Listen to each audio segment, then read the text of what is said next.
전당대회 기간 제가 언급했던 4.3 관련 발언을 시작해 최고위원이 된 후에도 여러 역사적 평가와 관련한 발언이 있은 후 매일 사퇴하라는 정치적 공세와 태영호 죽이기 집단 린치가 각 방면으로 펼쳐지고 있습니다. 앞으로 저를 정치권에서 퇴출시키려는 우매성 정치 공세와 마쿠 작전, 가짜 뉴스들은 더 많이 나올 것이고 태영호 죽이기는 더욱 거세질 것입니다. 저의 모든 신상도 탈탈 털 것입니다. 그러나 저는 절대 굴복하지 않을 것입니다. 저는 꺾으면 꺾일지언정 굽히지는 않겠습니다. 저는 때리면 때릴수록 더욱 강해지는 강철 같은 정치인이 될 것입니다. 저에게는 김정은 독재 세수 방주들을 무너뜨리고 평화 통일을 이룰 역사적 사명이 있습니다. 자, 정치와이드의 첫 번째 이슈 제목으로 확인해 보겠습니다. 바로 여기 준비되어 있습니다. 누군가 불순한 의도가 있다. 이렇게 주장을 하죠. 집단 린치라고 호소하는 태영호. 방금 전에 영상을 봤습니다. 뭔가 음해가 있다? 굴복하지 않겠다? 뭐 이런 내용의 기자회견을 오늘 한 상황입니다. 그런데요.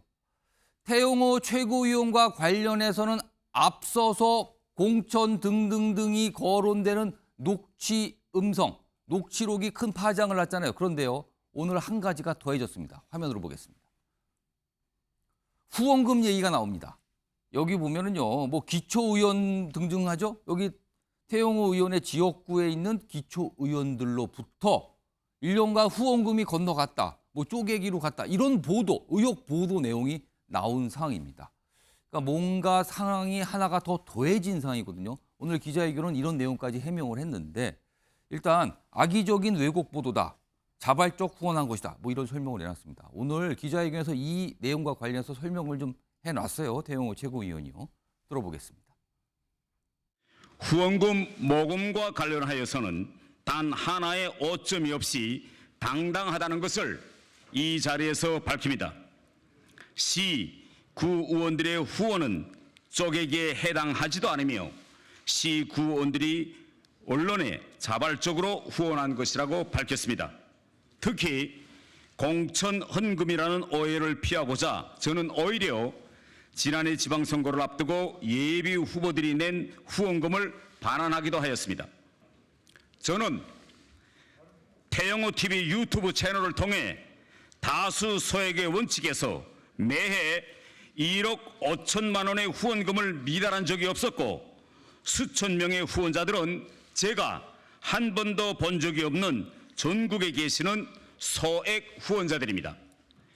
공무상 취득한 후원 정보가 아니고서야 알 수 없는 후원자 신원 자료까지 다 알고 명단까지 언론에 넘겼다는 것은 심각한 불법 행위이며 엄중한 법적 책임을 묻겠습니다. 자, 앞서 불거졌던 의혹이 공천을 거론하면서 뭔가 한일 관계 옹호 발언을 해달라 이런 의혹 내용이었는데요. 지금 나온 내용은 후원금과 관련된 의혹이 하나가 더 추가가 된 겁니다. 보도를 통해서요. 자, 근데 본인은 방금 영상 확인했지만 펄쩍 뛰죠.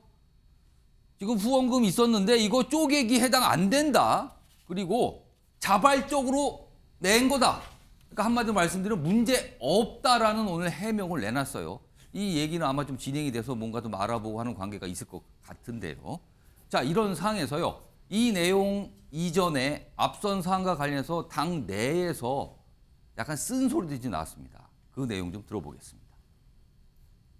그러니까 저는 윤리위에서 이 안건을 별도로 추가 회부할지는 모르겠습니다만 네. 황정근 윤리위원장 이제 기자분들 질의응답 받은 걸 보면 이번에 명시적으로 회부할 안건이 아니더라도 다음 주 월요일에 당사자 소명을 들을 때 추가적으로 고려할 사안이 있으면 포함시키겠다라는 말씀을 하셨어요. 근데 저는 이 논란 자체가 윤리위의 징계 결과나 양형에 영향을 끼칠 거라고 생각을 하고 윤리위원들께서도 매우 주의 깊게 살펴보실 거라고 봅니다. 국민의힘의 윤리위원회의 어떤 결과를 예측하는 것은 전혀 무의미합니다. 그렇기 때문에 선례도 다 쌓여있는 거 선례 조합해보면은 진짜 이건 예측이 불가능하거든요. 왜냐면 뭐 다 아시는 것처럼 양두구육 1년 아닙니까? 네. 근데 4.4상 썼다고 1년인데 지금 뭐 5.18에 뭐 4.3에 다 지금 이제 모욕해놓은 상황 속에서 사실 그것보다 강하게 징계가 나와야 되지 않겠습니까? 근데 그러면 최고위가 무너져요. 네, 뭐 그런 상황도 있고. 자, 파장을 일으켰던 녹취록과 관련해서 오늘 김기현 국민의힘 대표가 징계 사유 추가 요청을 했습니다. 그러니까 뭔가 더해진 거예요. 자, 박종희 전 국민의힘 의원께요. 앞서 이 녹취록 논란에 더해서 지금 후원금 관련 의혹도 제기된 거거든요. 이 두 가지를 다 감안을 했을 경우 이쯤 되면 당에서 태영호 의원에 대한 어떤 징계 조치, 뭐 결정 이거 어떻게 해야 된다고 판단하십니까 지금? 그렇지 않아도 국민의힘 지도부가 아주 시끄러운데 거기에 또 후원금 의혹까지 불거지기 때문에 당으로서는 굉장히 난처한 입장일 겁니다. 이해관계인에게 후원금을 받았다는 것, 의원들 후원금에 이제 시도의원들이 왕왕 내는 경우가 있습니다. 성의만 표시하는 경우가 있는데 이런 경우 이번 경우에는 500만 원이 넘는 경우도 쪼개서 가족끼리 이렇게 하는 경우도 있기 때문에 예. 윤리위원회에서 상당히 이 사안에 대해서 심각하게 볼 겁니다. 그렇지 않아도 지금 민주당의 그 전당대회 돈 봉투 사건 때문에 국민들이 정치권에 대한 불신이 강해지고 있는데 태영호 의원이 2016년도에 이제 한국에 왔거든요. 예. 우리나라 정치 문화에 굉장히 아직 적응을 못 하고 있는 것 같다. 예. 지난번 공천 관련한 대통령실의 정무수석과의 대화도 이제 보좌관들하고 이렇게 얘기하는 가운데 녹취까지 됐는데 그러면 태영호 의원이 젊은 시절에 살았던 이 절대적인 권력, 이 사회와 예. 대한민국의 민주주의 또 그 보좌관들과의 어떤 이 문화, 정치 문화 이런 거에 굉장히 지금 적응을 못하고 굉장히 혼돈스러운 상황인 것 같습니다. 예. 그래서 태 의원은 아까 같은 기자회견은 사실 하나만한 기자회견이거든요. 그러니까 그런 부분보다는 지금은 침묵을 지키면서 본인이 할 수 있는 소명만 조용하게 예. 소명하는 게 좋겠다. 그리고 윤리위원회에서는 그간에 나타났던 이제 광주 발언이라든가 제주 4.3 발언이라든가 예. 또 김구 선생 발언, 그거는 이제 제외됐죠. 이런 여러 가지 일련의 문제에 대해서 윤리위에서 국민들이 납득할 수 있도록 소명하는 그런 절차가 필요하다고 봅니다. 자, 그런데 오늘 기자회견에서 태영호 의원이 쓴 표현 중에 집단 린치를 지금 가하고 있다. 그리고 뭔가 의도가 있다. 그러니까 불순한 의도가 있다. 뭐 이런 얘기를 꺼냈거든요. 어떻게 보면은 지금 사안에 대해서 바라보는 본인의 태도, 입장을 좀 나타낸 건데 그 모습도 영상으로 준비되어 있습니다. 보시죠.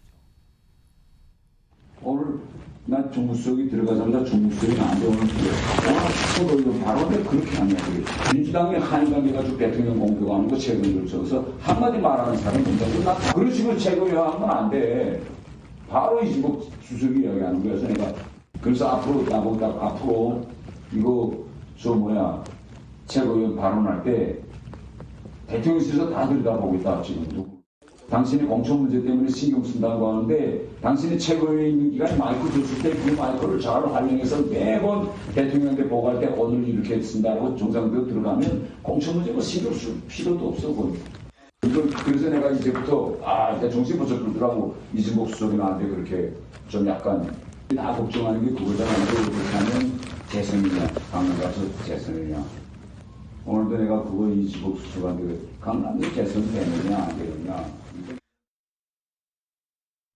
이번 사건의 본질은 보좌진 전체가 참석한 회의에서 제가 전당대회에서 최고위원에 당선되었음에도 공천에 대해 걱정하는 보좌진을 안심시키고 최고위원으로서의 활동 중심을 윤석열 정부의 성공에 전념하도록 독려하는 차원에서 나온 발언을 회의 참석자 중 누군가가 녹음하여 불순한 의도로 유출한 것입니다.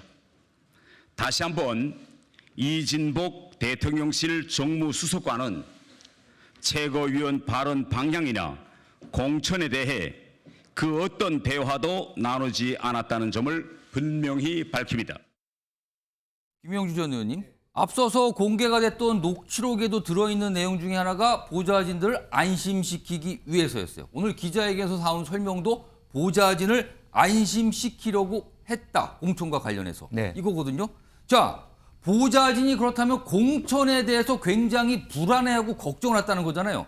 이거 무슨 뜻입니까? 아니 저는 한 번도 국회의원이 보좌진 심기 관리에 저렇게 열정인 사람 한 번도 못 봤습니다. 보좌진 심기 관리요? 저는 도저히 납득하기 어려운 부분입니다. 실제로 보면 예. 보좌진이 물론 그 다음 공천 가능성에 대해서 민감할 수 있죠. 자기 삶이 예. 의원하고 같이 가기 때문에. 그렇지만 저런 설명은 저는 납득이 잘 안 가고. 보좌진한테 왜 본인의 다음 총선 공천 이런 걸까지 그렇게 설명을 해야 됐는가? 네. 예. 그래서 그런 부분이 아니고 오히려 이것은 어떻게 보면 이진복 수석을 밖에 쫓아내기 위한 그런 기도라고 할 정도로 사실 업무로는 세트로 그냥 태영호 의원 쫓아내고 공천을 안 주고 이진복 수석도 이참에 드러내자. 이런 쌍으로 엮여 있는 그런 어떤 업무론적 프레임 아닌가 싶을 정도의 예. 이진복 수석이 왜냐하면 실제로 보면 저 말처럼 최고위원 발언을 체크해갖고 점수 매겨서 예. 이 최고위원은 다음 공천 주고 이럴 것까지는 아닐 것 같고요. 예. 이진복 수석과 대통령의 일상이. 예. 그래서 그거는 과했다고 치지만 그럼에도 불구하고 이것이 전혀 아무런 주고받은 이야기 없이 꾸며냈을 건가. 예. 실제로 보면 예. 저기 전당대 바로 다음 날 어쨌든 뭐 본인이 어쨌든 내 예. 최고위원 됐으니까 공천 확실히 좀 해달라고 예. 부탁을 했던 뭐 어떤 형태로든 이준복 수석과 그런 얘기가 나왔으니까 자기가 가공을 했다 손치더라도 예. 그런 이야기가 나온 거고 지금 이렇게 보좌진 이야기는 변명에 불과하다. 저는 그렇게 봅니다. 지금 이 녹취록에 나온 그 내용, 그러니까 거기에는 이진복 정무수석이 등장하고요. 그다음에 태영호 최고위원이 나와서 무슨 어떤 얘기를 했다 이건데 이거에 대해서는 양 당사자가 다 부인을 한 상황이에요. 근데 진위 여부에 대해서 분명 의심을 사고 있지만 양 당사자는 부인을 하고 있습니다. 그렇기 때문에 그 얘기를 부인하는 얘기를 여기서 더 해봐 소용이 없거든요. 여기서 지금 하려는 얘기는 김종혁 위원장께 발언께 드릴 건데 본인 스스로가 지금 자신의 지역구 공천에 대해서 걱정을 하고 있는 겁니까? 이런 얘기를 보좌진이 한 이유가 뭡니까? 이유가 있죠. 과장을 해서 설명했다고 본인이 설명을 했어요. 예, 근데 저는 저게 충분히 이해가 되거든요. 예. 첫째, 저도 비대위원을 했습니다. 요 바로 예. 전에. 지금 현재 지도부가 들어서기 전에 비대위원을 했는데 따라서 그 관저에 가서 대통령하고 저 식사도 했었고 이진복 수석하고도 뭐 여러 가지 행사장에서도 여러 차례 만났어요. 예. 만나면 대부분들 우리 좀 저 최고위원 비대위원들이 뭐 발언도 잘해줘서 우리 대통령실 좀 잘 밀어달라고 예. 이런 얘기 합니다. 그럼 저희는 대통령실에서 좀 잘해줘갖고 우리 지지도 좀 올라가게 해달라고 예. 이런 얘기 주고받거든요. 예. 근데 지금 저 얘기는 그 태영호 의원 말대로 하자면 이진복 수석이 그 다음 날 예. 저희는 임명됐던 비대위원들이고 예. 저분들은 투표를 통해서 뽑힌 명실상부한 당 지도부예요. 예. 근데 그 지도부의 최고위원인데 그 최고위원한테 당신한테 공천을 주고 말고를 얘기를 한다? 아니 이진복 수석은 언제 사실 뭐 1년 정도 되셨잖아요. 예. 그러니까 물러갈 때가 언제 될지도 모르는 거고 최고위원은 임기가 2년입니다. 예. 그리고 최고위원은 공천심사위원회 공심위를 구성해서 그 통과를 최고위원을 통해서 그 통과되는 거예요. 그거를 대통령 수석이 정무수석이 예. 당신의 자기가 먼저 물러갈지 어떨지도 모르는데 우리가 지켜보고 있고 당신이 발언해주면 당신의 공천 걱정하지 않아도 돼. 이렇게 얘기했다는 것은 제 상식으로는 잘 이해가 안 되고요. 그러니까 그 부분은 알겠습니다. 양쪽에 다 부인을 하고 있어요. 그래요? 근데 문제는 두 번째. 왜냐하면 태영호 최고위원이 스스로 과장이라고 얘기했고요. 김기현 대표는 거짓말이라고 표현한 내용을 보좌진한테 굉장히 구체적으로 얘기했거든요. 그러니까 그 질문하신 부분에 대한 예, 그 답은 부분입니다. 이거예요. 예. 강남 갑이 어떤 지역입니까? 예. 강남 갑은요. 사실은 국민의힘에서 항상 나가기만 하면 다 당선되는 곳이에요. 그럼 사실상 비례대표나 마찬가지다 이런 뜻입니까? 뭐 생각해 보세요. 그렇기 때문에 강남 갑에 한번 공천을 주고 나면 그 다음에 다른 사람에게 기회를 줘야 되는 거 아니야? 예. 당신은 그 정도의 특혜를 줬으니까 좀 험지에 나가야 되는 거 아니야? 이런 식의 얘기들을 항상 해왔어요. 예.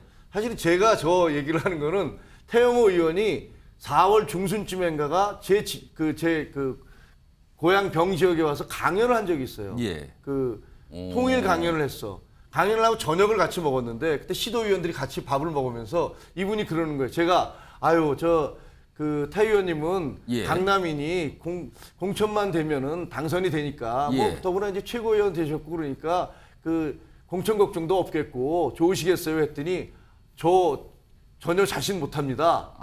이렇게 얘기를 하더라고요. 그게 4월 중순이었어요. 여러 사람 있는 데서 얘기를 했거든요. 최근이네요, 4월 중순이면. 그렇죠. 그러니까 만약에 저 발언대로 예. 3월 8일 날 당선되고 3월 9일 날 거기 가서 지시를 받고 와서 내가 계속 그 대통령실에서 요구하는 대로 발언을 했다. 예. 그러니까 나는 공천 받을 거다. 이렇게 자신을 했다면 예. 저희들 여러 사람 있는 데서 그런 걱정을 표출하지도 않았을 거라고 봅니다. 예. 제가 보기에 태영호 의원이 저 발언을 한 것은 사실은 보좌진들도 야 이번에 되시긴 했지만 다음에 공천 받으리란 보장도 없는 거 아니야? 이런 생각을 하고 있는 거고 예. 거기에 대해서 태 의원은 걱정 마라. 내가 공천 또 받는다. 분명히 지금 저 이진복 수석하고 예. 얘기했더니 나한테 그런 얘기 하더라라고 저는 굉장히 과장 섞인 얘기를 했다라고 저는 생각을 합니다. 알겠습니다. 그러니까 이게 표현이 여러 가지예요. 허언이냐, 과장이냐, 거짓말이냐. 그러나 사실이 아는 얘기를 섞어서 보좌진들에게 안심시키기 위해서 공천 얘기를 꺼냈다. 지금 그런 상황인데 지금요. 방금 확인해 본 영상에 녹취록도 있고요. 오늘 기자회견에서도요. 보좌진 얘기하면서 무슨 안심, 공천 이런 얘기를 지금 꺼냈거든요. 근데요. 이와 관련해서 이 내용을 분석하면서 한동훈 법무부 장관 얘기를 붙이신 목소리, 분석이 있습니다. 그 내용 좀 들어보겠습니다. 태영호 최고위원이 강남갑이 지역구잖아요. 그렇죠. 사실 강남갑이라는 지역이 뭐냐면 한동훈 법무장관이 사는 곳이잖아요. 예, 거기 그러네요. 출마할 것이라 해서 한동훈 장관이 태영호 최고위원이 워낙 그 주목을 받으니까 예. 재선할 것인가 좀 피해서 다른 지역을 출마할 것이다라는 설이 있었잖아요. 그렇게 되면 강남갑에 한동훈 카드가 여전히 살아 있는 카드가 아니냐라는 얘기들도 이제 나오기 시작하는 거예요. 태영호 의원이 자꾸 이렇게 사고를 치니까. 자, 그리고 얼마 전에 총선 출마에 대해서 국회만 오면 한동훈 장관이 질문을 받거든요. 근데 본인의 한때 송파 얘기가 잠깐 나왔는데 그걸 질문을 받은 한동훈 장관이 송파는 가본 적도 없다. 이렇게 얘기했거든요. 지금 이렇게 나왔습니다. 지금 방금 나온 분석을 하신 분의 이 내용의 취지는 그거잖아요. 결과적으로 한동훈을 위해 태영호 최고위원이 비켜줘야 되는 상황이 된 거 아니냐. 뭐 이런 분석인 겁니다. 양무석 전 의원님 어떻게 들으셨습니까? 이거? 일단 저 이야기는 별 의미가 없고요. 실제 좀 태영호 이야기부터 좀 해봅시다. 예. 졸지에 제가 지금 태영호를 때리는 집단 린치를 예. 가하는 조폭이 돼버렸는데요. 뭐 제가 뭐 이야기를 했습니까? 내가 정치 공천을 했습니까? 자기가 이야기한 거잖아요. 예. 자기가 이야기한 부분에 대해서 지금 여기에서 비판을 하는데 집단 린치니 뭐 정치 공세니 저따구로 이야기하면 안 되죠. 저는 그렇게 생각하고요. 두 번째, 이게 상당히 그 어려운 상황입니다. 최고위원이 공천을 걱정을 한다? 예. 이거 진짜 심각한 문제거든요. 어느 정당에서 최고위원은 스스로 공천을 하는데요. 공천의 최고 결정 단위가 최고위원회입니다. 예. 근데 최고위원이 자신의 공천을 걱정한다? 그러면 뭐야? 대통령실에서 모든 공천권을 쥐고 있고 국힘당은 대통령실에서 모든 공천권을 쥐고 있는 걸 인정하는 거잖아요. 그렇게 또 해석이 되는 겁니까? 인정하는 거잖아요. 사실상 꼭두각시 대표의 꼭두각시 최고위원들이 쭉 예. 앉아 있는 거야. 그리고 최고위원이 자신의 공천을 걱정하는 전대미문의 사건이 터진 거예요, 지금. 공천 걱정이라고 하면 예. 저희 전대미문의 사건이잖아요. 얼마나 지금 정당이 엉터리고 온통 불법이 난무하는 거야.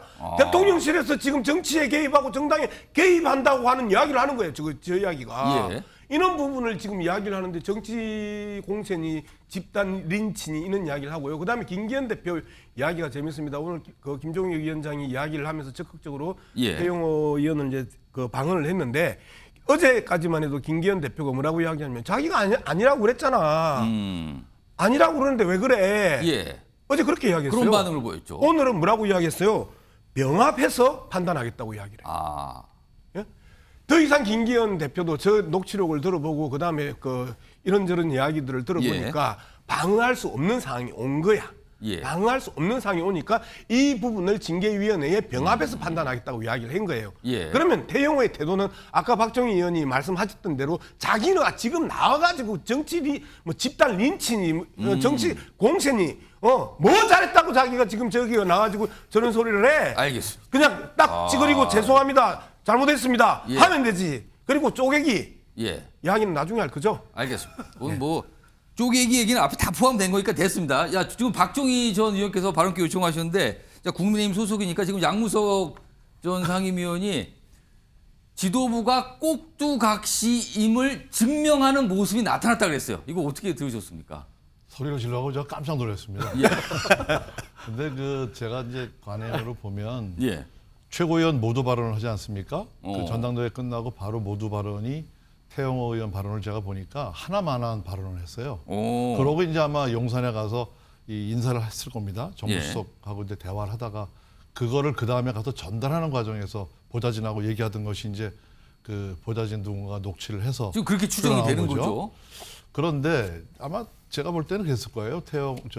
정무수석이 대통령이 일본 가서 혼자 고생하시는데 그 최고위원들이 좀 누군가가 좀 대통령 입장에 대해서 좀 변호를 좀 해주거나 예. 이런 발언을 해줘야지 그래야 좀 이렇게 마이크 쥐고 좀 홍보도 되지 않느냐 예. 이런 얘기를 한 것을 이제 공천 얘기하고 섞은 겁니까? 그러면은? 그렇죠. 그거를 본인이 뭔가 정치 문화 뭐 잘못된 예. 그 이 상식 또 이런 감으로다가 좀 내가 다음번에 공천을 못 받을 것 같다 하는 이제 그런 불안감이 아까 김정혁 위원도 말씀하셨지만 그런 거를 가지고 보좌관들한테 다음번 이 최고위원 할 때는 이러이러한 요지로 발언록을 좀 써달라.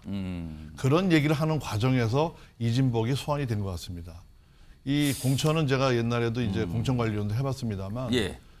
정무수석과 이제 공천관리위원하고 공천관리위원장하고 굉장히 긴밀하게 소통을 합니다. 예. 하는데 지난번에 김기현 대표가 이제 당대표 후보 시절에도 대통령 의견도 들을 수 있다라고 얘기를 했습니다만 헌법 제7조에 공무원의 엄격한 정치 중립을 규정하고 있습니다. 그러고 그런 박근혜 대통령 시절에 있었던 공천 부당함에 대해서 윤석열 그 특검 팀장이 2년에 선고하게 만든 수사 당사자입니다. 바로 공천 개입을 수사했거든요. 그렇습니다. 당시에. 그런 대통령이 그걸 하겠습니까? 아. 그게 잘못됐다면 참모들이 잘못한 거고 그걸 잘못 들은 태영호 의원의 잘못입니다.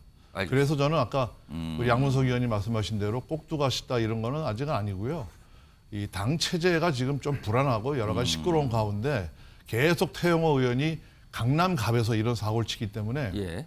윤리위원회에서 이런 부분에 대한 소명을 듣고 국민들께 잘 소명을 해줄 거다. 이렇게 자, 지금 생각하고 말씀을 있습니다. 하시면 그에 대한 반박, 재반박 하는데요. 제가 지금 두 분 손 드셨는데 1분씩만 드릴게요. 먼저 김종혁 위원장 그리고 양무석 전 위원께 각각 시간 드릴게요. 먼저 김종혁 위원장. 아니 저는 아니 근데 그 누구든지 자기 방어권이 있잖아요. 예. 그 태영호 의원이 자기 스스로에 대해서 방어를 한다고 그래서 저 따위로 한다고 얘기하시면은 그 방어를 어떻게 해요? 그러니까 본인 방어는 그 좀 인정을 해주셔야 될 것 같고. 예. 그다음에 이제 최고위원이라고 해서 뭐 사실은 정당이라는 게 선거 때가 되면 여러 가지 무슨 그 변수가 생기고 강남 같은 지역에 최고위원이 됐으면 그 사람은 반드시 그 자리를 꿰차야 된다라는 것도 그 정당 민주주의에 맞지도 않아요. 아. 그건 어떤 일이 어떻게 벌어질지 예, 잘 모르는 거고 아마 태영호 의원 같은 경우는 본인이 이제 뭐 항상 선거 때마다 제가 비대위원 하면서 쫓아다니 보니까 그 얘기를 하더라고요. 저는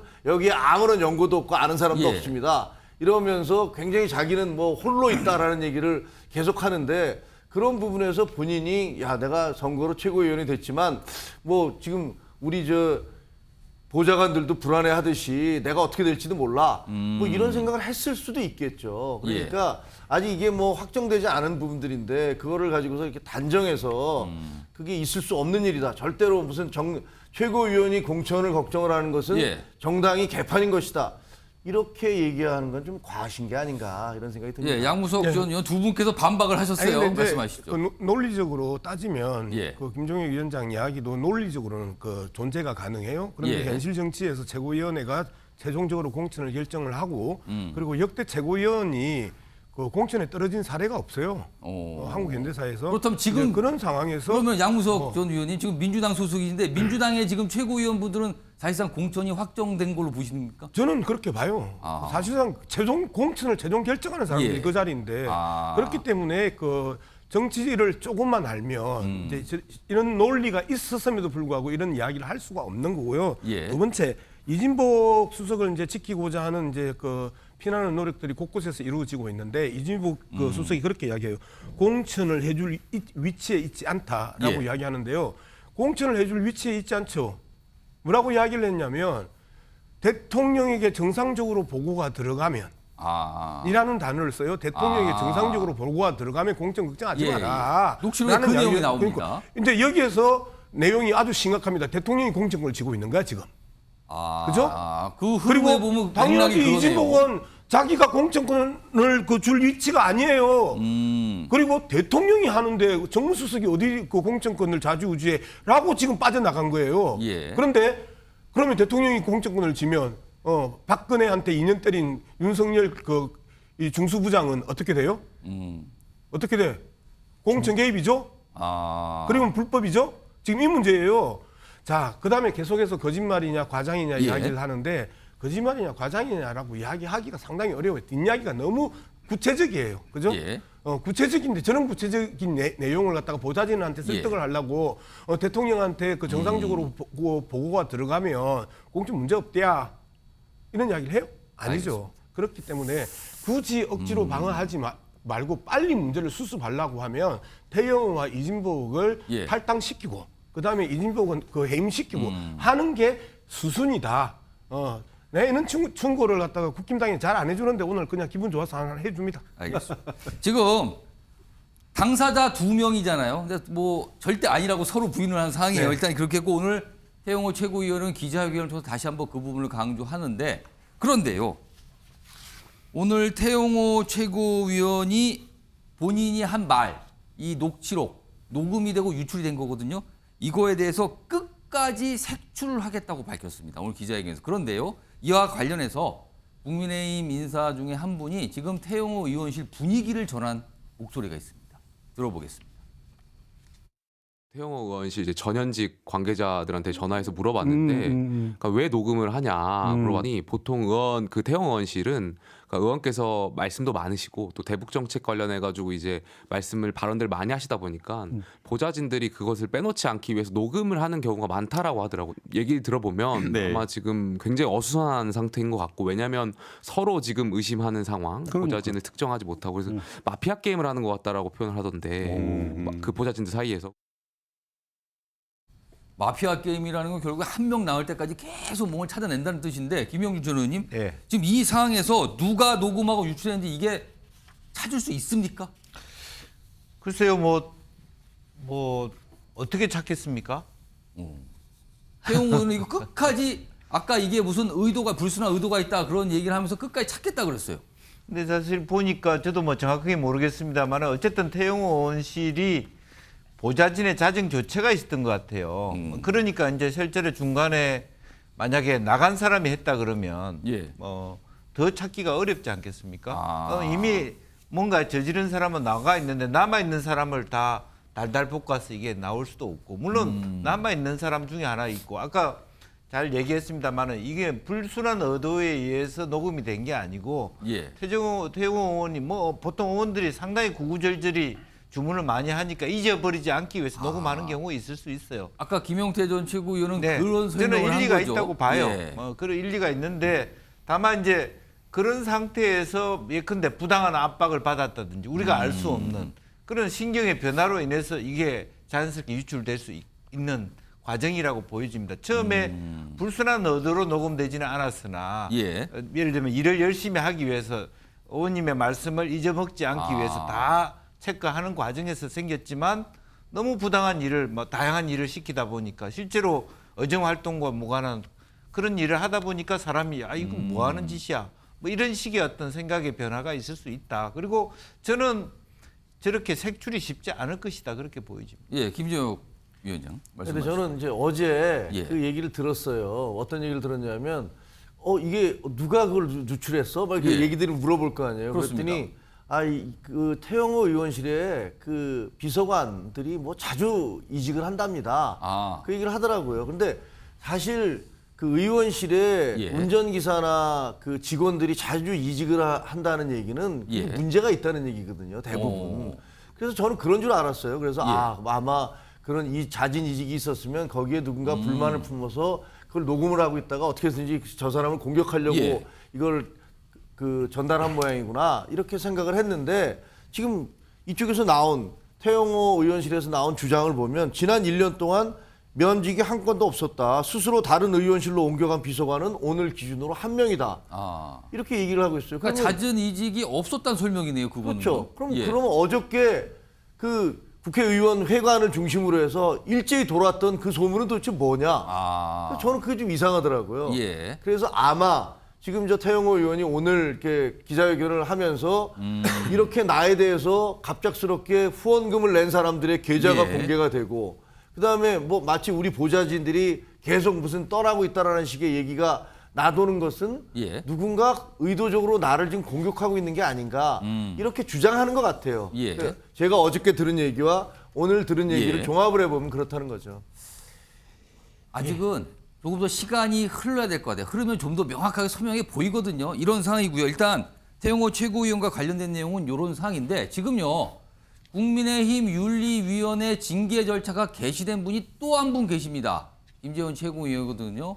근데 징계 개시 절차가 어제 결정됐잖아요. 그리고 뭐 진행 중인데 오늘 아마도 이분들은 김재원 최고위원을 강력히 지지하는 분들로 보입니다. 기자회견을 열었습니다. 들어보시죠. 사람만이 국민의힘만 다 모여. 모든 놈은 징계 반대요.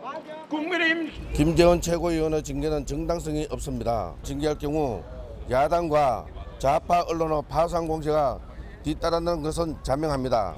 열심히 싸운 김재원 최고위원을 징계하면 누가 야당 및 좌파 진영과 맞서 싸우겠습니까? 드리고. 박성희 전 의원이. 그러니까 지지자들로 보이는 분들이 김재원 최고위원의 징계를 하면 안 된다고 반대 지금 청원을 한 거예요. 근데 이게 가만히 듣겠더라. 지금 사실 김재원 최고위원은 징계 가능성이 높지 않은가 그동안에 이게 국민의 안팎의 전망이었는데 이분들이 반대 청원을 하고 기자회견까지 가졌어요. 만약에 징계가 되면 가만히 있지 않겠다는 경고입니까 이거는요? 2만 명가량이 서명을 했다고 예. 하는데요. 그 서명이 뭐 진짜 서명인지는 확인을 좀 해봐야 되겠고 가명도 있을 거고 지금 말투를 봐서는 대구 쪽에 그렇죠. 당원이라든가 뭐 예. 지지자들 대구 쪽에서 오신 것 같아요. 예. 근데 그 김재원 최고위원이 지난번에 이제 최고위원 중에서는 득표율 1위였거든요. 예. 그리고 이제 전광훈 목사가 지지하는 그 그룹에서도 조직적으로 서명을 해줬을 가능성도 있고 해서 예. 뭐 숫자는 꽤 많습니다만 어떻게 보면 이제 김재원 의원이 했던 그간의 발언들에 대해서 동조하는 좀 강경 보수 입장에 당원이나 지지자가 좀 많이 있는 것 같습니다. 예. 근데 저런 뭐 몇만 명이 서명을 해서 당에 제출을 한다고 해도 당에서 보는 것은 어떤 사안과 당헌 당규의 어떤 부분이 위반이 됐는가, 예. 또 국민 정서에 심각히 유리가 됐던가 이런 걸 보는 거기 때문에 뭐 그렇게 징계 절차에 대해서는 큰 영향을 받을 것 같지 않습니다. 일단 오늘 이 징계 개시가 된 2명의 최고위원과 관련된 내용 뭐 잇따라 좀 전해드렸습니다. 지금 국민의 상황도 사실 좀 복잡하게 좀 뭔가 이렇게 움직이는 것 같아요. 자, 이 주제 이 정도로 좀 정리하겠습니다. 다음 이슈로 넘어가는데요. 여기에는요 독도가 등장을 하고요 민주당 얘기도 나옵니다. 들어보시죠. 자, 바로 이겁니다. 기시다 총리 답방 잡혔어요. 날짜가 7, 8일 쪽으로 오죠. 이걸 앞두고 독도 다녀간 민주당 사람들, 뭐 민주당 청년 조직에 있는 뭐 멤버들 이렇게 갔다가 또 나오죠. 공개가 됐습니다. 이런 주제인데요. 자, 일단 이와 관련된 영상이 좀 준비되어 있습니다. 뭐 독도도 등장하고요. 그 이후에 여러 가지 얘기들이 좀 섞여 있습니다. 들어보시죠. 수월아! 수월아! 수월아! 수월아! 일본인은 독도에 갈 때 여권을 챙겨야 하지만 저희는 세면도구만 들고 갈 수 있습니다. 웰컴 투 독도! 우리 청년들의 끊임없는 도전으로 드디어 독도에 입도해서 독도가 대한민국 땅이라는 것을 입증해내고 그리고 그것을 세계인들에게 널리 알릴 수 있는 기회가 됐습니다. 누구보다 열정적으로 독도가 우리 땅이라는 것을 세계에 알릴 수 있도록 노력하겠습니다. 아무리 일제가 제2의 주권 침탈을 하려고 해도 우리는 끊임없는 투지로 이겨내도록 하겠습니다. 독도는 우리 땅입니다. 我が国としては、認められない、こういうですね、対応を取るということについては極めて遺憾だとこんなふうに思ってます。 자, 이런 모습이에요. 이거 화면 좀 정리했습니다. 자, 1번. 전용기 의원 등등을 포함해서 민주당 이제 청년위 소속 멤버들이 독도를 어제 방문했는데요. 그 사진, 영상 다 공개됐어요. 그러자 일본은 유감이다. 인정 못한다. 일본 영토다. 명백히. 이렇게 반응을 보인 거예요. 그래서 우리 외교부는요. 일본 측의 부당한 주장이다. 일축한다. 우리가 자주 쓰죠. 일본이 뭐라고 터무니없는 주장을 하면 우리 일축한다 뭐라고. 그러니까 말이 말 같아야 말을 섞지 아까 이런 뜻도 있어요. 일축한다는 거에는요. 이렇게 좀 강하게 좀 반박하는 충돌한 모습이 있었습니다. 자, 김영주 전 의원님께. 그러니까 민주당 분들이 독도를 방문을 했어요. 근데 지금 이 시점이 7일, 8일 일본 기시다 총리가 답방을 합니다. 의도가 있겠죠? 뭔가 좀 압박을 하는 건가요? 처음에 접안이 안 돼가지고 다시 그렇죠. 어제 날짜를 다시 잡은 거였어요. 날씨가 안 좋아서 어제 다시 가서 성공을 했다고 합니다. 민주당의 전용기 의원이 청년위원장이고 청년위원들하고 같이 갔고요.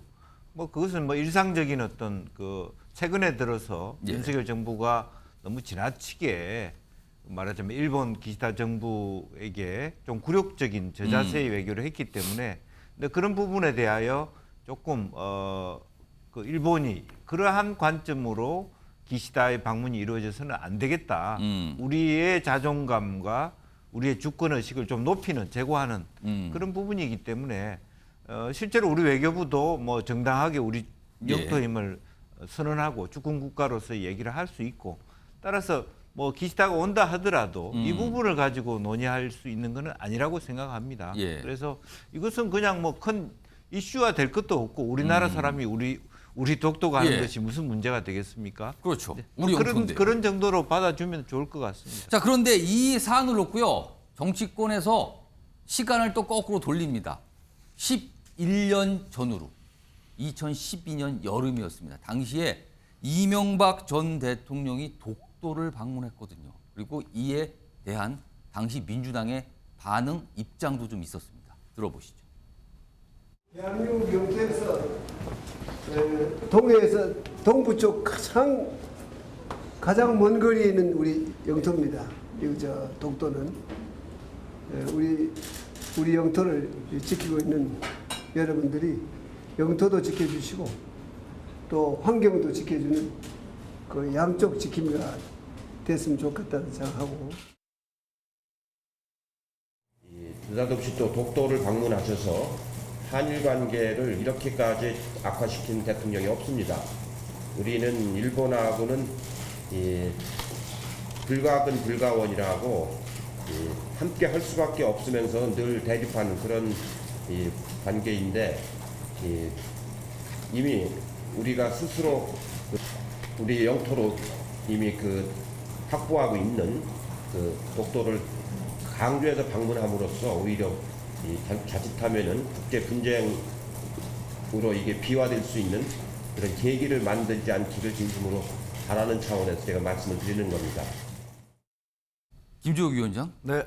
지금 상황하고 많이 달라요. 지금 여야 상황이 뭔가 뒤집힌 것 같기도 하고요. 지금 저 11년 전에 이해찬 민주통합당 시절이었거든요. 이해찬 전 총리가 한 얘기를 지금 전용기 의원이 들으면 이게 어떻게 되는 겁니까? 아니 저는요 지금 이해찬 전 대표가 하신 말씀이 다 맞다고 생각을 해요. 이게 독도는 우리가 지금 점유하고 다 있는 땅이지 않습니까? 예를 들면 내가 살고 있는 집을 다른 사람이 그거 내 집이야라고 얘기하면 우리가 그거 받아들입니까? 내가 살고 있는데. 그렇죠. 별 시답지 않은 소리를 하고 있구나라고 하면 되는 거고. 우리 외교부는 그래서 일축한다 이런 표현을 많이 써요. 독도가 자기네 땅이라고 일본이 아무리 떠들어도 아니 개가 짖어도 기차는 간다 뭐 그런 얘기 있지 않습니까? 좀 속된 표현이긴 합니다만 어쨌든 국제사회에서 아무런 인정도 받지 못하는데 우리가 그것을 자꾸만 분쟁 지역화할 이유가 뭐가 있습니까? 그러니까 이해찬 대표 말 맞다나 그런 식으로 자꾸만 강조를 해서 분쟁 지역으로 만드는 것은 어리석은 일이다. 이것은 김대중 대통령과 그리고 이해찬 그 대표도 뭐 똑같은 얘기를 계속 하시고 계신 거예요. 그런데 그 제가 보기에는 그때 당시에 지금 이명박 대통령이 가실 때도 그게 여러 가지 무슨 독도와의 관계가 있으니까 좀 포퓰리즘적인 그런 부분이 있었고 예. 천영우 당시 수석이 그러시면 안 된다라고 이제 반대했던 걸로 예. 알고 있어요. 저는 사실은 그때 당시에 독도를 방문한 게 적절한 행위였는가라는 부분에 대해서는 좀 부정적인 생각이 있습니다. 예. 왜냐면 우리 땅인데 뭘 가서 예. 뭐 대통령이 가서 이게 우리 땅이라고 선언할 게 뭐 있어요, 우리 땅을. 근데 지금 전용기 의원 등 민주당 그 청년 조직에서 간 갔어요. 것은 정치적 속내가 너무 뻔히 보여요. 그러니까 기시다 총리가 오기 전에 일본을 자극할 수 있는 어떤 행위들을 함으로써 한일 관계를 더 악화시키겠다. 그래서 기시다 총리가 뭐 오지를 못하든가 아니면 와서라도 서로가 냉랭한 관계 속에서 이야기를 하도록 만들겠다라는 그런 정치적 의도가 너무나 보이는 거예요. 예. 그래서 저런 행위가 불과 11년 전에 본인의 당대표 그리고 예. 김대중 대통령이 했던 얘기들을 떠올린다면 예. 저렇게 행동할 수 있을까라는 저는 그런 생각이 듭니다. 양부석 전 의원님, 2023년에 민주당 청년 조직의 독도 방문과 2012년에 당시 이해찬 전 대표의 지적, 뭐가 같이 갈 수 없는 거 아닙니까 이거는? 일단 칭찬 좀 하고 갑시다. 칭찬이요? 예, 말씀하세요. 외교부가 일축하는 모습들을 처음 봤단 말이에요. 아, 외교부. 그래서 오늘 그 외교부가 움직일 때마다 계속 사고를 쳤는데 외교부가 저 부분에서 처음으로 저렇게 분명하고 선명하게 오늘 외교부가 입장을 낸 거? 모습을 그 처음 봤고 참 잘했다. 이제 윤석열 대통령도 저런 입장을 내면 저 부분에서 참 박수를 쳐줄 만하다라는 부분을 일단 칭찬부터 하셨어요. 전제를 하고요. 2011년과 그 2023년은 좀 다르죠. 11년이라는 시간이 흘렀고요. 예. 그리고 아베가 집권하면서 끊임없이 독도는 우리 땅이라고 저거 땅이라고 이야기를 계속하고 그리고 이미 기시다가 이걸 받으면서 예. 독도는 이미 분쟁 지역으로 성장을 해버렸어요. 그죠? 성장을 해버린 거예요. 그리고 심지어 일본의 외교청서에도 일본의 고유 영토라고 이야기했고 일본의 교과서에도 이제는 버젓이 일본의 고유 영토로 독도를 씁니다. 그 시점만 해도 다케시마는 저거 땅이라고 이야기를 하던 시절만 해도 고유 영토라고 이야기를 하지 않았어요. 그리고 대한민국이 불법적으로 국제법을 어기면서 증거하고 있다는 이야기까지 못 나갔었어요. 그런데 일본의 대응이 훨씬 더 강해지고 그다음에 자기네 땅이라고 우기고 그러면서 이미 국제적 그 분쟁 지역으로 성장을 하면서 이 이슈가 계속해서 지도의 문제에서 그 일본어로 쓸 것이냐 동의로 쓸 것이냐가 이미 서구 사회에서 이미 쟁점이 돼버린 상황이에요. 이 상황에서 이제는 단호하게 우리는 말 그대로 세면도구만 챙겨가도 되는 땅이고 저기는 여권을 들고 들어오는 땅이라는 것들을 이야기할 수 있는 상황까지 왔다라는 거예요. 지난 11년 전과 지금은 왜 그 일본의 태도가 바뀌었기 때문에 대응 태도가 바뀌는 거 너무나 당연하죠. 저는 그렇게 생각합니다. 두 분이 좀 약간 다른 해석해 주셨는데 일단 뭐 상황은 이랬어요. 이게 이제 지금까지 벌어진 상황이고요.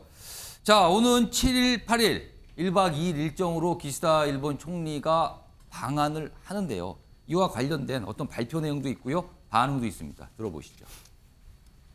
事情が許せば5月7日から8日の日程で韓国を訪問する方向で調整中です。首脳間の深い信頼関係を背景として今後の日韓関係の加速や激変する国際情勢について腹を割った意見交換を行う良い機会になると。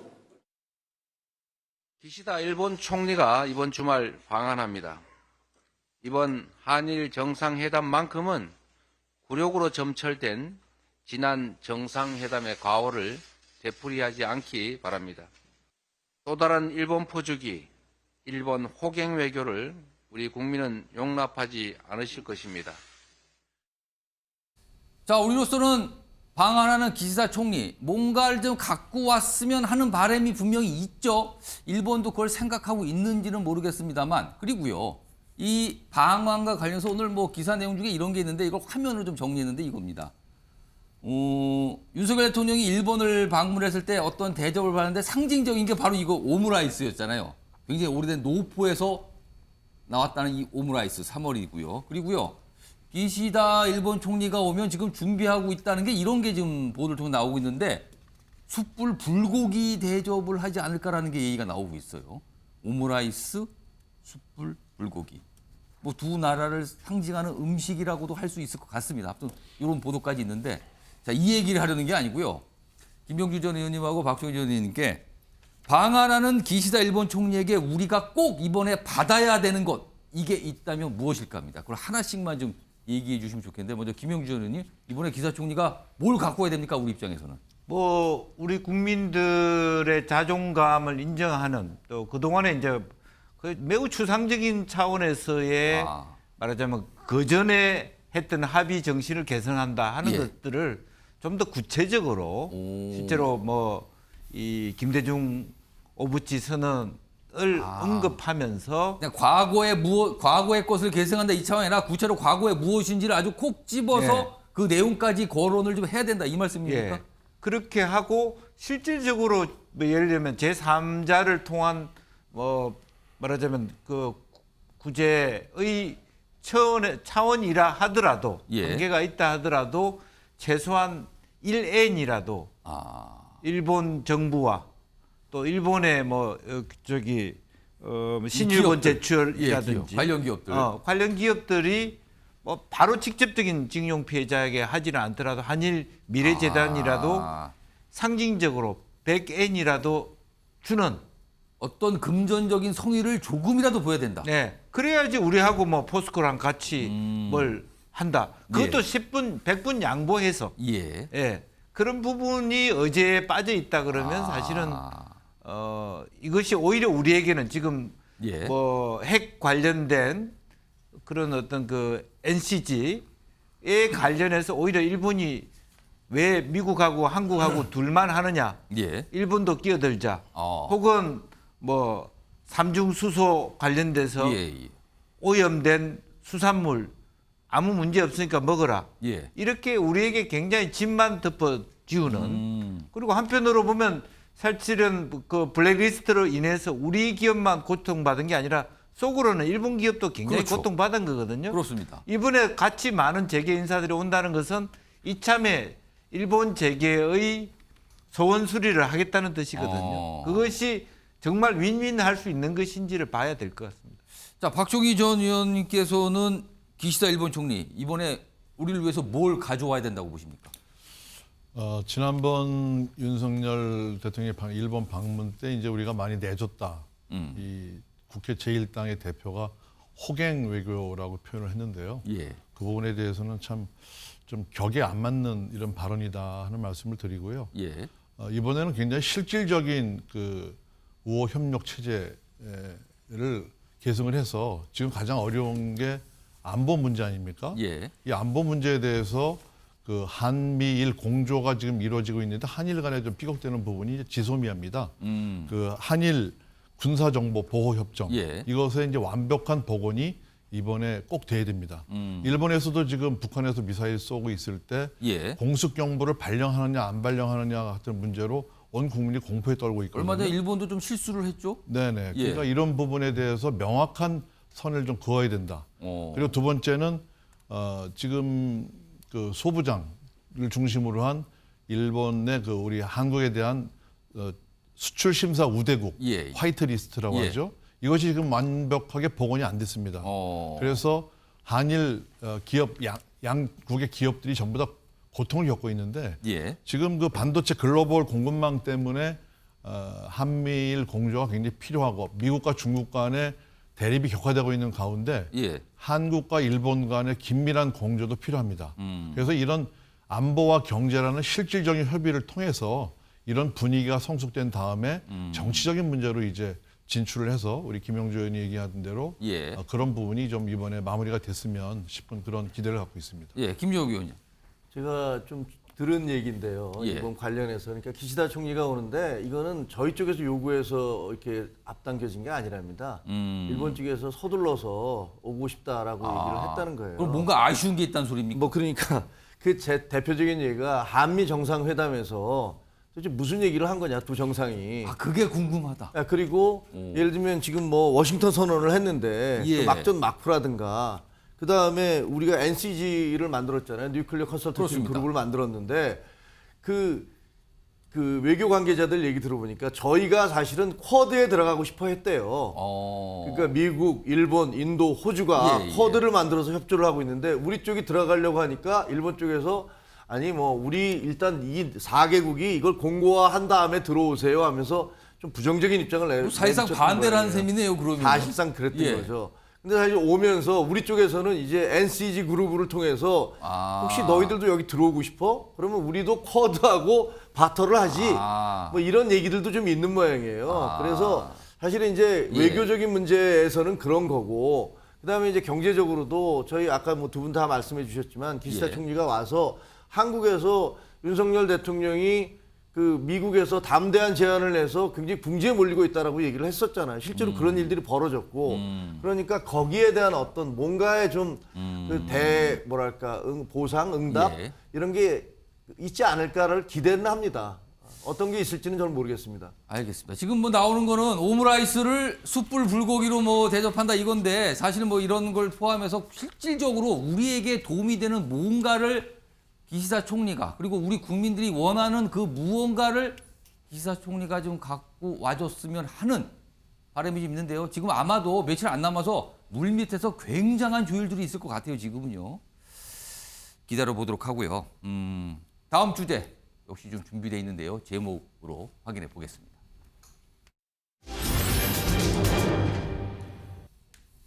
등장인물 보니까 민주당과 관련이 있네요. 녹취록 속의 두 의원 탈당, 오늘 탈당한다고 발표를 했죠. 뭐 오전부터 하고 오후에도 다시 한번 강조했고요. 그리고요, 이런 가운데 질문에 또 반문을 한 이재명 대표. 최근에 약간 반문을 하는, 다른 사항을 거꾸로 물어보는 경우가 있는데 오늘도 또 그런 모습이 있었다 그러네요. 자, 요 내용인데요. 오늘 이 윤관석 의원, 이성만 의원 뭐 탈당과 관련된 입장을 좀 냈거든요. 그리고 민주당의 설명도 있었는데요. 그 모습부터 확인해 보겠습니다. 오늘 즉각 탈당하기로 요청해서 신상 발언을 했습니다. 여러 가지 할 말은 많고 사실관계에 대한 반박도 필요하다고 생각하지만 앞으로 남은 조사와 법적 절차 과정에서 저희들이 성실하고 적극적으로 소명해서 반드시 진실을 밝히도록 하겠습니다. 저도 오늘 탈당하는 것으로 제 입장을 밝혔습니다. 앞으로 좀 당을 떠나서 법적으로 투쟁하는 데 최선을 다할 것입니다. 그리고 비록 민주당은 벗어나 있지만 국민과 우리 대한민국을 위해서 국회의원으로서 더욱더 열심히 노력하겠습니다. 그러니까 그런 건 다 전언이니까, 또 뭐 최종 의사결정을 하기 전에 여러 가지로 뭐 이렇게 생각하는 과정이었으니까, 뭐 그런 과정상에 나타난 이야기들을 다 언급하는 것은 좀 부적절하다고 생각합니다. 아쉽고 안타까움, 또 뭐 끝까지 갖지 못하는 것에 대한 뭐 미안함, 뭐 이런 말씀들을 많이 하셨습니다. 그리고 또 결단해 주신 것에 대해서 감사하다는 표시, 그런 말씀들을 하셨습니다. 김영주 전 의원님, 그동안 두 의원은 결백을 주장하면서 탈당에 대해서 거부하는 입장으로 알려졌거든요. 근데 오늘 오전에 돌연 탈당하겠다는 입장을 강하게 냈어요. 그리고 설명도 좀 하면서요. 근데 지금 방금 마지막 영상에 질문이 어제 저녁에 이재명 대표가 두 의원들을 만나서 설득했다는 얘기가 있습니다라는 질문이 나왔는데, 그거에 대해서 뭐 그걸 얘기할 건 아니고 이렇게 넘어갔단 말이에요. 당장에 이 두 의원의 탈당을 놓고 이재명 대표가 그걸 설득했다면 이거 내로남불 아니냐, 이런 시각이 분명히 나오고 있습니다. 정치권에서. 이거 어떻게 보십니까? 그것은 뭐 이재명 대표가 주도적으로 뭐 탈당을 설득했다에 주안점을 둘 것은 아니라고 봅니다. 당내에서 두 의원의 탈당이 필요하다는 목소리가 크기 때문에, 그 이른바 압력이 커졌습니까? 압력이 커지고, 또 이래 송영길 대표가 직접 뭐 자기가 출석하겠다고 나오셨는데, 실제로 우리로서는 어떤 형태로든 이번 이 돈봉투 사건을 빨리 마무리 짓고 총선을 가야 돼요. 그러기 위해서는 우선은 조금 더 두 분이 전념해서 뭐 그 검찰 조사를 맡든 자기 해명을 하든 할 수 있도록, 또 당이 조금 그런 것으로부터 자유로워지고, 아무래도 이제 총선의 시계가 뚜벅뚜벅 가기 시작했기 때문에 그런 것은 아무래도 충분히 윤관석, 이승만 두 분 스스로도 납득할 수 있는, 이해할 수 있는 그런 상황 아닌가. 그리고 사실은 이 두 분의 조사가 있어야지 그 다음에 송영길 대표의 조사로 가고, 그래서 속도를 낼 수 있도록 하는 것이기 때문에, 그리고 당내에서도 사실은 뭐 이재명 대표의 입장이 난처해졌거든요. 예. 그냥 검찰에만 맡기자고 얘기한 것 자체가 자체 조사 가지고 없단 예, 말이에요. 부담이 되고 다른 의원들은 계속 왜 전수조사를 하자는 불만이 높아지기 예. 때문에 어쩔 수 없이 본인의 의지와 무관하게 이런 의견들을 조율할 수 있는 상황이 아니었겠나 그렇게 보여집니다. 자, 이런 가운데요. 이재명 대표 아까 이 대변인은 뭐 어떻게 생각하냐를 전원 형태로 좀 약간 간단하게 설명했는데 오늘 기자들이 뭐 가만히 있겠습니까? 이재명 대표에게 계속 질문하죠. 이 상황에 대해서. 그 모습 준비되어 있습니다. 들어보시죠. 탈당 관련해서는 받아들이고 못하는 입장도 있으셨는데 당신적으로 제안을 하신 게 있으신가요? 우리 태영호 의원의 그 녹취 문제는 어떻게 돼갑니까? 그 명백한 범죄 행위로 보이시던데. 지금 검찰 수사가 진행된 다음에 탈당을 해야 된다는 의견도 있었는데요. 태영호 사건은 검찰이 수사를 한다고 해요? 원래 의무적 수사 사항이라고 하던데. 이번 기자회견 좀 어떻게 보셨나요? 김연아 의원은 어떻게 돼가고 있어요? 우리 박순자 의원 수사는 어떻게 돼갑니까? 관심이 없으신가 보군요. 그러니까 질문을 받은 이재명 대표가 다른 사안으로 반문하는 거죠. 근데 거기에 지금 3명이 등장했잖아요. 오늘 공개가 된 민주당이 만든 포스터가 있습니다. 바로 이겁니다. 여기 보시면요. 태영호, 김연아, 박순자 각각 어떤 일이 있다. 이걸 지금 더불어민주당이 만들어서 공개한 건데 제목이 장사의 신인데 앞에 공천이라고 돼 있잖아요. 이재명 대표가 언급했던 인물들이 들어가 있어요. 지금. 자, 양무석 전 의원님. 네. 일단 이재명 대표 기자들이 한 질문에 답은 안 하고 네. 오히려 경쟁 정당 사항을 언급하면서 누구는 어떻게 되고 반문을 해요. 그리고 민주당에서 이런 포스터를 만들었는데 지금 민주당이 이런 포스터를 만들 처지입니까? 뭐 만들 수 있죠. 뭐 처지라고 물어봐요. 예. 자, 이재명 대표가 그 답을 하지 않는 이유는 이재명 대표가 이 사건이 터지자마자 초고강도로 이야기했습니다. 예. 사과했고요. 정치적 고려 없는 검찰의 신속한 수사를 요청을 했고요. 그다음에 송영길 전 대표의 조기 귀국을 이야기했었습니다. 그리고 그 부분에 대해서 초고강도로 이야기를 한 상황이고 예.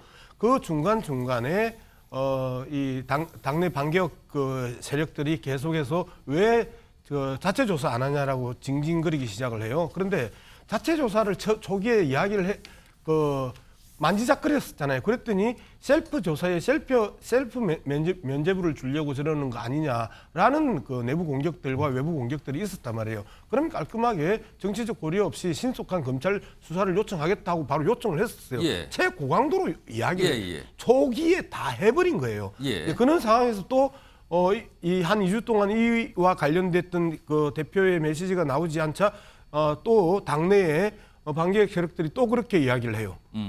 리더십에 문제가 있는 것 아니냐, 사퇴해야 되는 거 아니냐, 또 이렇게 끌고 나왔었어요. 예. 그런데 사실상 어제 그 오후부터 윤관석 의원과 이성만 의원의 탈당이 예정됐다라는 이야기들이 여의도에서 계속 이제 돌았어요. 그 과정에 있어서 조정식 사무총장이나 다양한 메신저들이 왔다 갔다 했겠지요. 예. 그리고 윤관석 의원이나 이성만 의원이 흔쾌히 동의를 했든지 안 그러면 좀 더 지켜보자, 그 검찰 수사를 보고 하자라고 이야기를 했든지 그 부분은 우리가 알 수가 없지만 그 당내 지도부에는 물밑에서 빠르게 많이 움직였던 건 사실이잖아요. 그리고 이재명 대표가 이 리스트에 올라왔던 정부지 리스트에 올라왔던 그 명단에 있는 사람들하고도 다 일일이 통화했던 작업들이 있었고 그래서 물밑에서 엄청나게 움직이고 있고 이 문제를 어떻게든 이 수습을 하려고 노력을 하는데 당내 반격 세력들이 계속해서 거기에 대해서 엉뚱한 소리라고 또 리더십을 흔들고 하는 과정에서 언론에서 이제 이 부분을 좀 이상하다라고 이제 보기 시작했던 거예요. 근데 뭐 결국은 오늘 윤관석 의원하고 이성만 의원이 탈당을 결심해 준 부분에 대해서 감사하다라는 표현을 대변인이 하잖아요. 그 부분에 있어서는 누가 먼저 설득을 했는지 이 인과관계는 정확하게 모르나 어쨌든 탈당을 하면서 일단 당내의 위기는 조금씩 벗어나고 있는 것 아니냐 이제 이렇게 예. 평가할 수 있겠네요. 예. 아니 근데 제가 드린 질문은 그런데 왜 남의 당 상황에서 의원 얘기를 하면서 그거를 어떻게 하냐고 반문하는 건 왜 일단 그런 겁니까? 두 가지 측면에서 그 분석을 할 수 있겠는데 첫 번째는 앞서 말씀드렸던 것처럼 초고강도 발언을 이야기를 다 했기 때문에 이재명 대표 입장에서는 돈봉투 사건과 관련해 가지고 더 이상 이야기할 게 없다라는 부분이 하나가 있고요. 두 번째는 자들은 4개인데 우리는 1개인데 와 자들 건 안 건드리는데 불만이 있는 겁니까? 아니 그 언론이 정확하게 좀 그 이 균형을 갖고 공정하게 형평성 있게 보도를 해야 되는데 저기는 4개나 터졌는데 저기에 대해서는 제대로 보도하지 않고 우리는 여기만 갖고 하냐라는 약간의 불쾌감도 있겠지요. 그런데 잘못된 건 무조건 잘못된 거예요. 자들이 5개를 가지고 있든 10개를 가지고 있든 우리가 1개밖에 없더라도 잘못된 건 잘못된 부분이에요. 그 부분에 있어서 이재명 대표 입장에서는 이제 이 불쾌감들이 저렇게 드러나지 않았나 저는 그렇게 봅니다. 김재욱 위원장, 이재명 대표는 자꾸 왜 반문을 할까요? 반문을 하는 거는 뭐 할 말이 없으니까 합리적으로 설명할 방법이 없으니까 다른 사람의 그 다른 당의 얘기를 언급을 하면서 물타기를 하려는 것이고요. 제가 보기에는 저 두 의원이 왜 사퇴를 하는지를 전혀 모르겠어요. 왜 탈당을 해야 되죠? 두 분 다 죄 지은 게 없다잖아요. 아무것도 죄 지은 게 없다는데 도대체 왜 결백을 탈당을 해야 얘기를 했죠. 됩니까? 본인 스스로 결백하다고. 하는 얘기가 두 분 다 선당 후사를 위해서 한다는 거예요. 그 얘기는 뭐냐면 나는 잘못한 게 없지만 당을 위해서 나간다. 이렇게 얘기하고 있는 거 아닙니까? 아니 그러면 잘못이 없는데 탈당을 해야 되는 거예요? 그리고 그 사과를 하셨다고 그랬잖아요. 굉장히 사과를 하셨다 대표께서. 그런데 뭐라고 하셨냐면 비공개 회의에서 이 두 사람에 대해서 미안하고 뭐 고맙단가 아쉽단가 이렇게 말씀을 하셨어요. 아니 당 대표로서 만약에 정말로 저 두 분에 대해서 문제가 있다고 생각한다면 당신들 때문에 우리 당이 이렇게 망신을 당하고 이렇게 위기에 빠졌다라면서 질책을 해야 되는 거 아닙니까? 그게 왜 고맙고 감사하죠? 나가줘서 그러니까 이렇게 시끄러운데 꼬리 자르게 해주고 나가줘서 감사하다 이런 얘기인가요? 이게 이해가 안 돼요. 마치 무슨 느낌이 드냐면요. 조국 장관 그때 한참 문제가 됐을 때 문재인 대통령이 안타깝다 이런 얘기한 것과 비슷한 느낌입니다. 그러니까 만약에 저걸 보면 국민들이 뭐라고 생각하시겠어요? 아 저분들 탈당했다가 또 뭐 잠잠해지면 다시 들어오려고 그러나 뭐 민영배 의원처럼 하려고 하나? 알겠습니다. 아니 뭘 그렇게 되기는 어려울 겁니다. 뭐 수사가 진행되고 있으니까. 하지만 적어도 지금 진행되는 과정에서 도대체 아무런 죄가 없다고 잘못한 게 없다고 그러면서 탈당하는 것은 참 이해가 되기 어렵습니다. 양구석 전 의원. 김종희 위원장님 이제 뭐 이재명 대표가 할 말이 없으니까 저렇게 하지라고 이야기를 하셨는데요. 똑같은 현상을 놓고 할 말을 다 했으니까 그 부분에 대해서는 더 붙일 게 할 없다. 말을 다 해서 할 말이 없다 그 뜻이네요. 그런 부분이고 꼬리 자르기라고 말씀하셨는데 제가 아까 태영호 의원에 대해서 그렇게 이야기를 했어요. 탈당이나 출당을 시켜야 된다라고 이야기를 했습니다. 이 정도 되면 그러면 양문석이 민주당 당원인데 국힘당 보고 너 그 빨리 꼬리 잘라야 돼라고 이야기하는 건가요? 그거 제가 앞서 말씀드릴 때 분명히 탈당과 출당에 대한 이야기를 태영호에 대해서 이야기를 하고 이진복에 대해서 해고를 이야기를 했는데 이진복을 해고시키고 태영호를 갖다가 탈당시키는 걸 대통령실에는 빨리 꼬리 자르세요. 국힘당에는 빨리 꼬리 자르세요. 라고 이야기한 건가요? 탈당의 의미가 그게 아니라는 말씀이네요. 꼬리 자르기 이야기나 그다음에 할 말이 없으니까가 아니라 할 말이 다 했으니까나 이런 부분에 있어서 관점의 차는 분명히 존재해요. 그리고 뭐 충분히 이렇게 비판할 수 있는데 저 또한 이 상대 당을 향해서 꼬리를 자르라고 이야기한 게 아니라 일단은 그 당의 그 현재의 위기들을 벗어나서 정상적으로 당이 굴러갈 수 있기 위해서는 이제까지의 그 정당에서 사고가 터졌을 때 했던 그 관행이 대체로 그 국민들한테는 설득이 되더라라는 부분에 대해서 이야기한 거잖아요. 알겠습니다. 이재명 대표와 관련된 얘기가 하나 더 있는데요. 이게 이재명 대표와 관련이 있는 건지 아닌지는 모르는데 또 해석이 그렇게 될 수도 있다는 뭐 분석도 있는데요. 안민석 의원이 오늘 언론 인터뷰에서 뭔가 한 가지를 얘기를 했는데요. 상당히 듣기에 따라서 미묘한 내용이 좀 들어 있습니다. 들어보시죠. 이제는 기획수사 이쪽의 방점이 찍을 게 아니라 우리 저희 민주당의 도덕성의 실추, 따라서 도덕성 회복, 이쪽으로 답을 찾아야 된다. 또 지금 제 주위의 지역 보면은 음주운전 전과자나 사기 전과자, 심지어 불륜을 저지르고도 남의 가정을 파괴한 그런 분들도 뭐 선거에 앞으로 출마하겠다고 주민들에게 행세를 하고 있거든요. 자, 이런 사람들은 당 근처에 얼씬도 못하게 해야 되는 것이죠. 자, 이 얘기를 했는데 또 국민의힘에서 장해찬 최고위원이 또 반응을 보여요. 이렇게 또 써요. 안민석 의원 발언에 100% 찬성한다. 음주운전, 사기, 불륜 등 뭐 이런 거 막자는 거예요. 100% 찬정이래요. 이런 경우가 있었나요? 또 경쟁 정당 소속들인데 서로. 이재명 대표 콕 집은 용기 높은 평가 이렇게 해석을 했습니다. 박종희 전 의원은 안민석 의원의 저 얘기가 어떻게 들으셨습니까? 갑자기 나왔어요?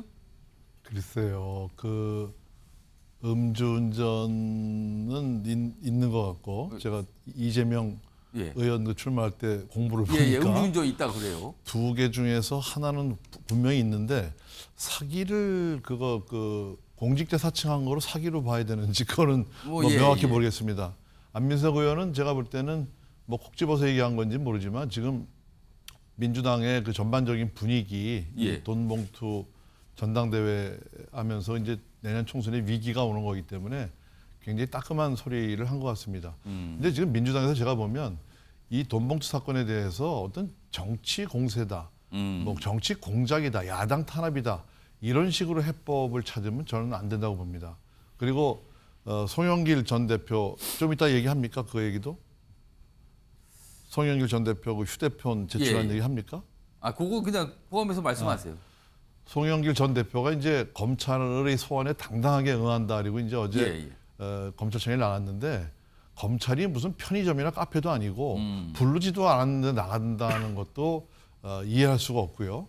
당당하게 소환에 응한다면 핸드폰을 제대로 제출했어야죠. 내긴 냈는데. 초기화를 해놓고 제출했다. 아, 그거 아무도 없는 거잖아요. 안에. 그렇습니다. 그리고 그 연구소에 컴퓨터를 전부 하드웨어를 교체했다. 이제 이런 CCTV 영상도 확보했다는 건데 지금 그렇게 검찰의 수사가 허술하지 않습니다. 핸드폰을 초기화했더라도 이 기지국의 그 통화 내역이 다 저장이 돼 있고 3년치가 다 이 수사 목적으로 확보가 가능합니다. 그리고 문자 메시지, 카톡이나 텔레그램은 모르겠습니다만 문자 메시지 다 확보가 됩니다. 그래서 오늘 검찰에 출두한 보좌관이 뭐 지금 송영길 대표에게 보고하지 않았다, 돈봉투 본 적도 없다 얘기했지만 그분이 실제로 돈이 어디 나와서 누가 전달했다, 돈이 출처는 있지 않습니까? 그럼 돈의 출처를 밟다 보면 자기가 쓰지 않으면 누군가에게 준 거거든요.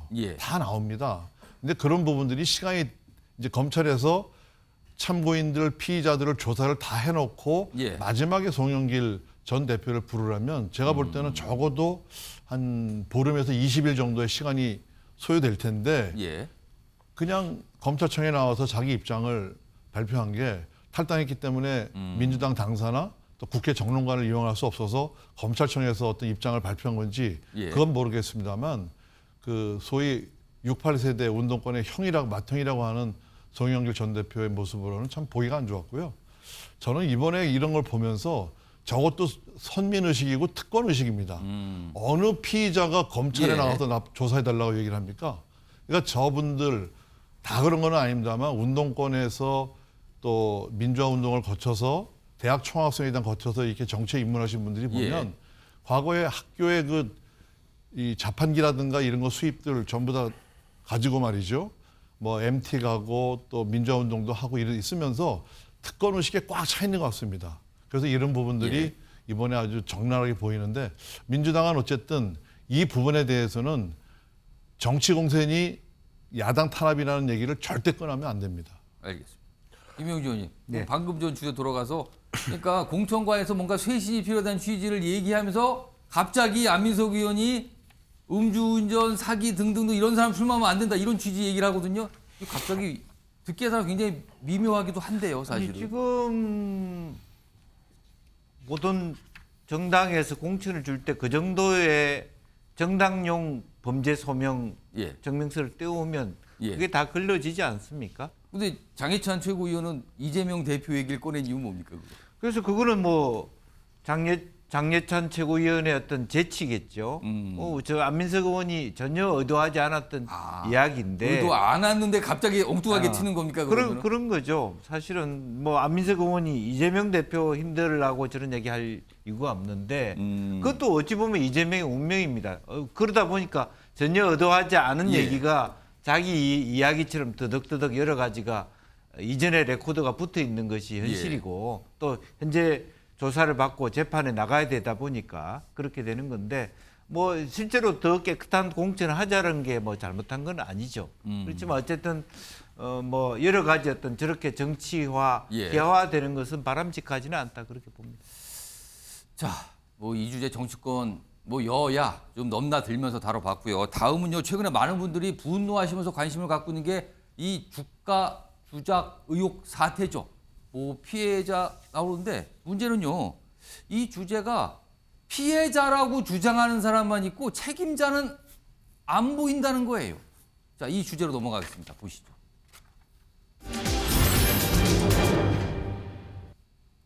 이게 돈을 맡겨. 이게 종교야. 너 잘하고 있어. 왜냐면 내 돈을 가져가. 맞아요, 안 맞아요?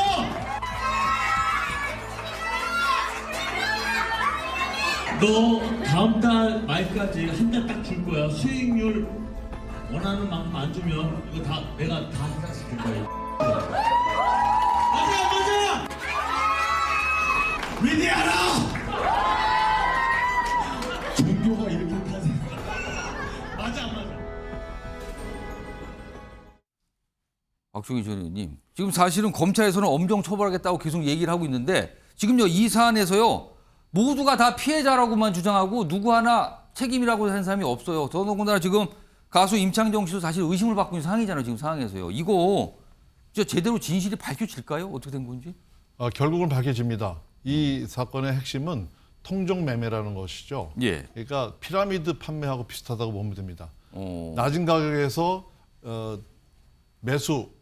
매도 이게 계속 올라가면서 뭐 1000%까지 올라간 주가도 있거든요. 뭐 이 서울 도시가스 같은 경우에는 우크라이나 사태하고 겹쳐서 더 주가가 많이 올라갔다가 이제 검찰의 조사가 임박했다니까 갑자기 떨어져 버립니다. 임창정, 그 박혜경 같은 가수들 같은 경우에도 피해자이면서 가해자가 될 수도 있는 거죠. 이 금감원장이 지금 공인회계사 출신 검사이기 때문에 이 굉장히 그 회계에 밝고 그리고 이제 민주당에서 그 없앴던 그 서울 남부지검의 금융조사부가 부활이 돼서 이 지금 아주 굉장히 세팅이 잘 돼 있습니다. 그래서 모든 거래가 이제 금감원에 다 기록이 돼 있고 그렇기 때문에 추적하다 보면 과연 나덕현 그 H모사 대표가 이제 투자사입니다. 투자사가 이분이 이제 그 통정 매매를 한 거냐, 그리고 피해자들은 과연 그 사실을 몰랐느냐, 그리고 자기 명의로 계좌를 개설해서 안심했을 때, 그다음에 그 CFD라고 그래서 예를 들어서 40% 정도는 원금보다 더 투자를 할 수 있게 만들어서 이제 피해자가 생긴 거거든요. 그런 부분에 대해서 과연 계약 관계라든가 또 투자 설명회에서 본인의 의사에 반해서 갔을 것이냐. 그다음에 이제 그 골프장 뭐 이런 부분, 또 골프 선수도 이제 개입이 되어 있지 않습니까? 이런 부분들이 금융 거래가 지금 굉장히 전산화되고 이 통화한 내역이라든가 다 확보가 되기 때문에 결국은 밝혀질 거다 이렇게 보고 있습니다. 그러니까 지금 굉장히 수상한 지점이 많다는 거예요. 그리고 과연 여기에 어느 정도의 인물들까지 참여하는가 이걸 놓고서 계속 말들이 많고요. 의심에 의심을 낳고 있는 상황인데 아직은 명확한 그림은 나오지 않는 것 같습니다.